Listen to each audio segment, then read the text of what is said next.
కుప్పం పాఠశాల బాలికలను గిరిజన శాఖ మంత్రి గుమ్మడి సంధ్యారాణి పరామర్శించారు. ప్రస్తుతం బాలికలందరూ క్షేమంగా ఉన్నారని తెలిపారు. టాయిలెట్స్ వల్లే బాలికలకు పచ్చకామెర్లు వచ్చినట్లు వైద్యులు వెల్లడించారని మంత్రి సంధ్యారాణి స్పష్టం చేశారు. కేజీహెచ్లో టోటల్గా 65 మంది పిల్లల్ని ఇక్కడ జాయిన్ చేశాం.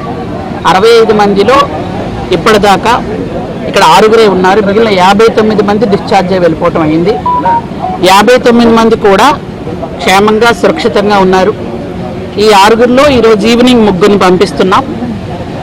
ఇంకా మిగిలిన 3గురిలో ఒక అమ్మాయికి జాండీస్ చాలా ఎక్కువగా ఉంది. ఒక అమ్మాయికి ఫీవర్ నిన్ననే వచ్చింది, పంపిద్దాం అనుకుంటే. ఇంకొక అమ్మాయికి ఇంకా రిపోర్ట్స్ రావాలి. ప్లస్ ఆ అమ్మాయికి ఏంటంటే సికిల్ సెల్ ఎనీమియా ఉండడం వల్ల కొంచెం జాగ్రత్తలు తీసుకోవాలనుకుంటున్నాం.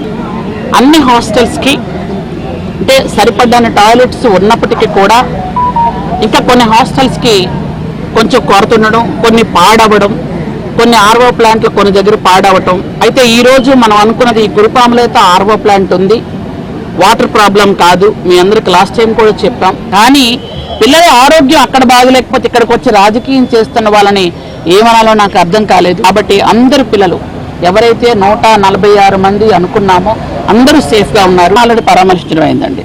మేము వెళ్ళాము, చూసాము, వాళ్ళని కూడా పిలిచాము. వాళ్ళకి మట్టి ఖర్చుల కింద ఒక్కొక్కరికి 10,000 రూపాయలు ఇచ్చి చేయటం అయ్యింది. వాళ్ళు కూడా సహాయం అడిగారు. అది ముఖ్యమంత్రి గారి దృష్టిలో పెట్టామండి.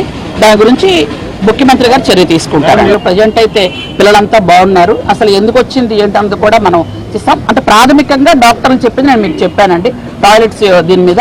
కాబట్టి ఇంకా అన్ని దగ్గరలో కూడా ఎక్కడైనా టాయిలెట్స్ కొంచెం తక్కువ ఉన్నా కానీ పెంచాలనే ఉద్దేశంతో ఆల్రెడీ మన స్వచ్ఛ భారత్లో స్వచ్ఛాంధ్ర మిషన్లో మనం 1000 టాయిలెట్స్ ఆల్రెడీ శాంక్షన్ చేశామండి. అవి కూడా కడుతున్నాం. ఇంకా సీఎం గారు కూడా మీకు ఇప్పుడు చెప్పాం కదా 90 కోట్లు ఇచ్చారు. మిగిలిన ఎక్కడెక్కడ ఏమైనా చిన్న ఉంటే మొత్తం అన్ని సెటిల్ చేసుకుంటూ